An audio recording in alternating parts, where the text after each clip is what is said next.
নমস্কার বন্ধুরা, আবারও আপনাদের সামনে হাজির হলাম আরেকটি নতুন রেসিপি নিয়ে। আজকের রেসিপি হলো চিলি চিকেন। খুব কম সময় খুব ইজিভাবে বানিয়ে দেখানোর চেষ্টা করছি। আমি প্রথমে এই বোনলেস চিকেনগুলোকে এইভাবে কেটে নিচ্ছি। সব চিকেনগুলো হাড় ছাড়া আমি বোনলেস নিয়ে নিয়েছি। আপনারা আপনাদের হিসেবে চিকেনের সাইজগুলো ছোট বড় করতে পারেন। আমি সবগুলোই তো কাটা হয়ে গেল। এবারে আমি এর মধ্যে একটু নুন, তারপর হচ্ছে 1 চামচ ভিনিগার, এরপরে এর মধ্যে দিব কাশ্মীরি গুঁড়ো লঙ্কা। এগুলো সব কিছু দিয়ে আমি এগুলোকে ম্যারিনেট করব। তো এরপরে আমি এখানে দিয়ে দিব আদা গুঁড়ো, মানে আদার পাউডার। আপনাদের কাছে যদি আদা পাউডার না থাকে তো আপনারা সে জায়গায় আদার পেস্ট করে ব্যবহার করতে পারেন। এরপর আমি দিচ্ছি এখানে চিকেন পকোড়ার মশলার প্যাকেট ছিল, এটা আপনারা স্কিপও করতে পারেন। এরপরে হলুদ গুঁড়ো 1 চামচ, লঙ্কা গুঁড়ো 1 চামচ, ধনে গুঁড়ো 1 চামচ আর জিরে গুঁড়ো 1 চামচ, সব কিছু দিয়ে একটু মেখে নেব। এটা একটু ড্রাই, আমি খুব জলটা ঝরিয়ে রেখেছিলাম, এই জন্য একটু ড্রাই হয়ে এসছে। তো সে কারণে আমি একটু জল মিশিয়ে নেব। আপনাদের চিকেনটা যদি খুব ভেজা টাইপ থাকে তো আপনাদের জল মেশানোর কোনো দরকার নেই। তো আমি এইভাবে একটু এগুলোকে ম্যারিনেট করে এরপরে এর মধ্যে আমি কর্নফ্লেভারটা মেশাবো। তো এগুলো সব কিছু ভালো মতো করে মেখে নেব। মেখে নেওয়া হয়ে গেছে। এবার আমি কর্নফ্লেভারটা এর মধ্যে মিশিয়ে নিচ্ছি। এটা আপনাদের চিকেনে যতটা চিকেনটা ম্যারিনেট করতে লাগবে সেই হিসাবে একটা আন্দাজ করে নেবেন। আর নিচ্ছি একটু পরিমাণে জল, কারণ আমি জলটা খুব ঝরিয়ে রাখা ছিল বলে চিকেনটা আমার খুব ড্রাই হয়ে যাচ্ছে। আপনাদের চিকেনটা যদি ওইরকম ড্রাই না হয় তো জলের দরকার হবে না।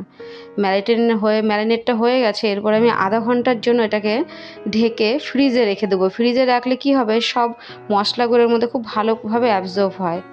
আর এরপরে আমি এখানে নিয়েছি রসুন কুচি, টমেটো কুচি, পেঁয়াজগুলো আমি এইভাবে খোসা খুলে খুলে কেটে নিয়েছি, আর নিয়েছি ক্যাপসিকাম।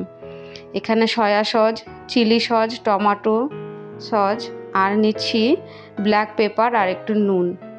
আর ভাজার চিকেনটা পকোড়া ভাজার জন্য লাগছে সাদা তেল, রিফাইন অয়েল নিচ্ছি আমি। তো এই দেখুন আমি বের করে নিয়েছি ফ্রিজ থেকে। এখন খুব সুন্দরভাবে একদম জিনিসটাকে সেট হয়ে গিয়েছে। তো এবারে আমি কড়াইটা গরম হয়ে গেছে, চলুন তাহলে পকোড়াগুলো ভেজে নেই। আমি খুব কম তেলের মধ্যে পকোড়াটা ভাজার চেষ্টা করছি আপনাদেরকে দেখানোর জন্য।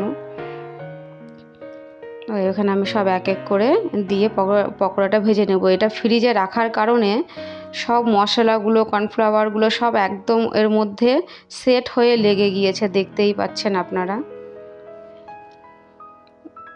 তো চলুন এই পকোড়াটা ভেজে নিই।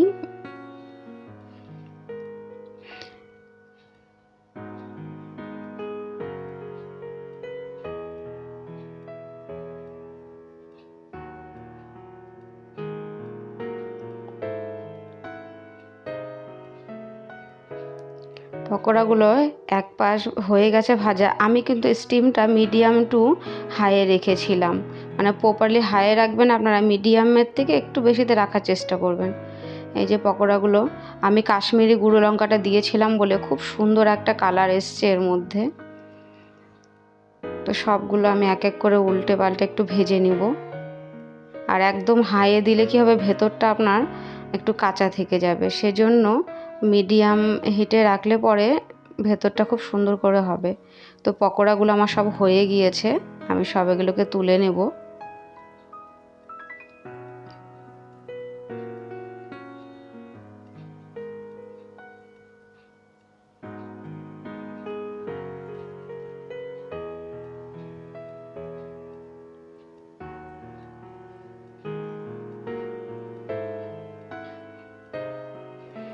তো আবারও এই তেলটাতে আমি বাকি যে চিকেনগুলো রয়েছে সেই পকোড়াগুলো আমি ভেজে নিব এক এক করে।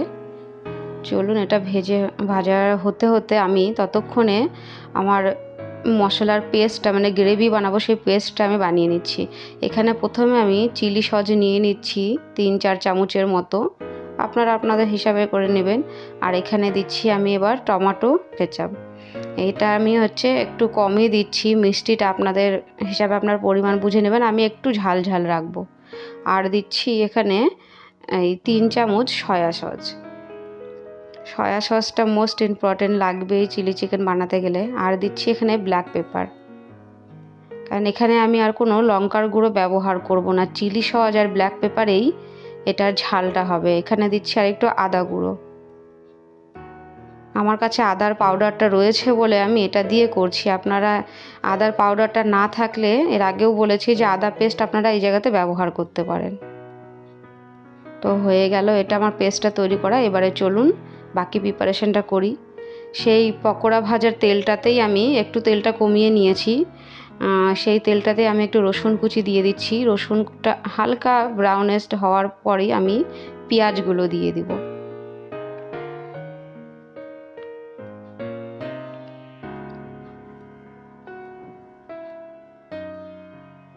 পেঁয়াজগুলো হালকা ভাজা হয়ে এসছে, দেখুন বাদামি হয়ে এসছে। এবারে আমি এক এক করে বাকি সবজিগুলো দিয়ে দেবো। ক্যাপসিকামটা দিয়ে দিচ্ছি।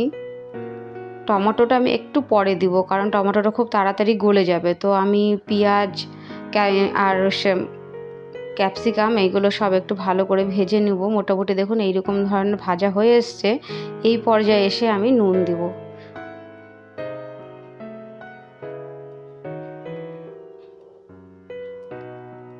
এই সময় আপনারা উনুনের আঁচটা একটু হাই রাখার চেষ্টা করবেন, না হলে জল ছেড়ে দিবে নুনে, তখন এটা ভাজাটা তেমন একটা হবে না।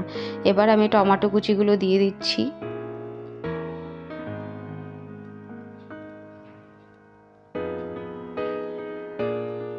সব একসঙ্গে ভালো করে মিশিয়ে এবার আমি যে মশলার পেস্ট বানিয়ে রেখেছি সেই পেস্টটাকে এখন আমি দিয়ে দেব। এখানে এক্সট্রা আর কোনো মশলা দেব না, সব যা আছে সব এর মধ্যেই।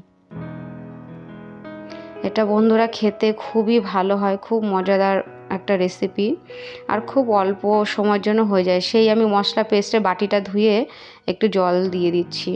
আপনারা গ্রেভিটা যে হিসাবে রাখবেন সেই পরিমাণেই জল দিবেন। আমি একটু বেশি রাখছি, কারণ আমি এটা ফ্রায়েড রাইসের সঙ্গে খাওয়ার জন্য বানাচ্ছি। তো আপনারা যদি মনে করেন রুটি পরোটার সঙ্গে করবেন, তাহলে সেক্ষেত্রে গ্রেভিটা একটু কম রাখলেও হবে।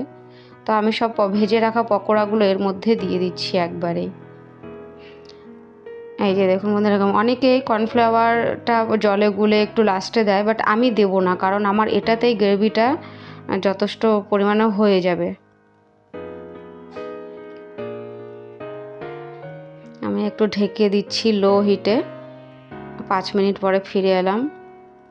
দেখুন আমার এটা চিলি চিকেনের গ্রেভিটা কত সুন্দর হয়েছে। সে কারণে আমি কোনো কর্নফ্লাওয়ার এখানে আর এক্সট্রাভাবে দেইনি, কারণ আমার চিকেন পকোড়া থেকে এটা হয়ে গেছে। দেখুন এটা ভাত, রুটি, পরোটা, ফ্রায়েড রাইস এগুলোর সঙ্গে পরিবেশন করতে পারেন। খুবই সুস্বাদু আর খুবই টেস্টি খাবারটা, আর খুব অল্প সময় বানিয়ে রাখা যায়। তো আজকের আমার এই রেসিপিটা আপনাদের কেমন লেগেছে অবশ্যই লাইক আর কমেন্ট করে জানাবেন। আর নতুন বন্ধুরা সাবস্ক্রাইব করে পাশে থাকবেন।